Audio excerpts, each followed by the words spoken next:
We've had one hard time this year, and has been on the rushing defense. They've given up some big yards to some big players for the opposition this year. Quakers are giving up 138 yards on the ground. That's fourth in the Metro Athletic Conference. First down, up the middle of the field. It's Bond with the carry across the 35 to the 36. We mentioned Ken Bond at 6'3", 185 and a sophomore. Usually don't see that tall of a running back, at least at the high school level, Gary. Yeah, he's a tall kid, too, and he's just another weapon that Canfield has out here. It's incredible who they can throw in the backfield. Nice thing is about that, too, it gives Pankowitz a chance to rest and be effective in the fourth quarter. Handoff to Pankowitz right up the middle with room across the 40. Ball's on the ground. Who's got it? Quakers are pointing. They have it, and they do. So the first turnover of the night goes into Quakers' favor. Well, the first fumble, at least. Yeah, thank you. Both teams came into tonight's game a +1 on the turnover ratio. That is Canfield's fourth fumble of the year, so they are pretty sure-handed considering as often as they rush the ball.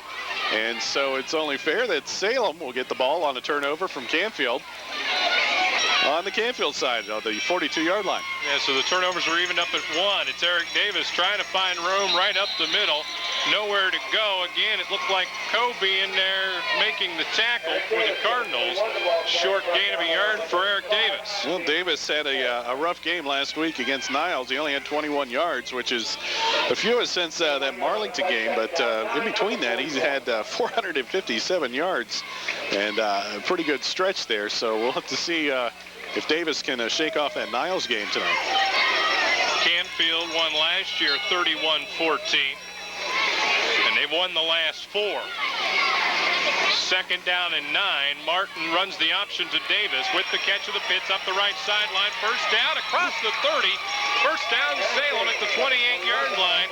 And I couldn't tell who it was. I think it was Nick Pankowitz. Almost had Davis in the backfield and let him go. Well, it was a high pitch, too. Davis, nice job of getting that pitch. It's one of those ones that just could have kept going. I think it might have gone out of bounds had he not gotten it. But a nice first down for Salem as they keep this drive alive. Now sitting on the 29-yard line of Canfield.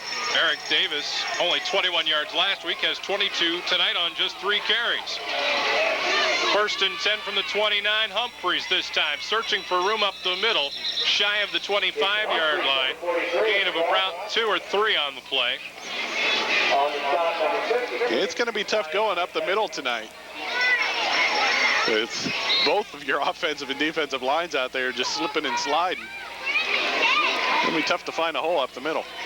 Back to Eric Davis, those 21 yards was the fewest since he was held to 30 against Marlington.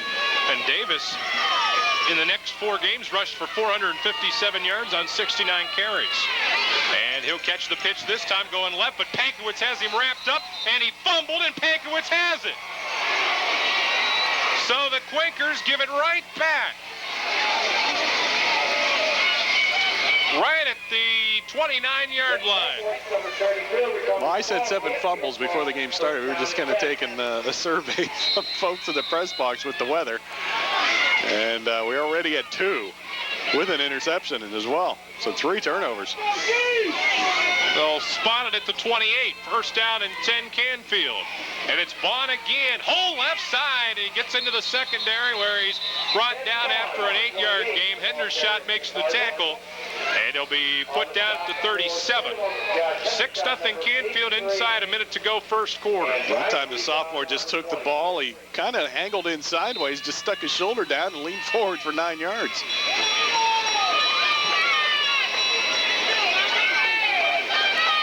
Tight formation again, 2 tight ends. Wingman comes in motion near side. It's Pankowitz up the middle, and he'll be real close to a first down. As it looked like, I'll correct that on the carry. That was Gerard Schuster, I believe, with the carry. Stopped in there by Nick Bourne. It's close enough to warrant a measurement, and that'll just stop the clock with 16 seconds to go here in the first quarter. The Cardinals up 6-0. I think he might be just a hair short, which would make it a 3rd and short If so. And don't forget, we've been off for a couple weeks, haven't done it, but it's a home game, so that means the Quaker Call-In Show will immediately follow tonight's game. So write this number down if you're at home, 337-7764. Once again, 337-7764. The Quaker Call-In Show right after the game tonight till 11 o'clock on WSOM. Schuster was held shy on that carry. And it'll be 3rd down and inches coming up for the Cardinals.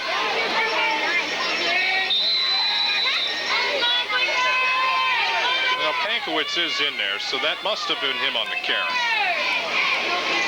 And I would be surprised if he didn't get this one, although Sagan may just keep this on the sneak. It's 3rd and less than a yard. And that'll end the quarter. We played one tonight. The Cards are up 6-0. You're listening to high school football on WSOM.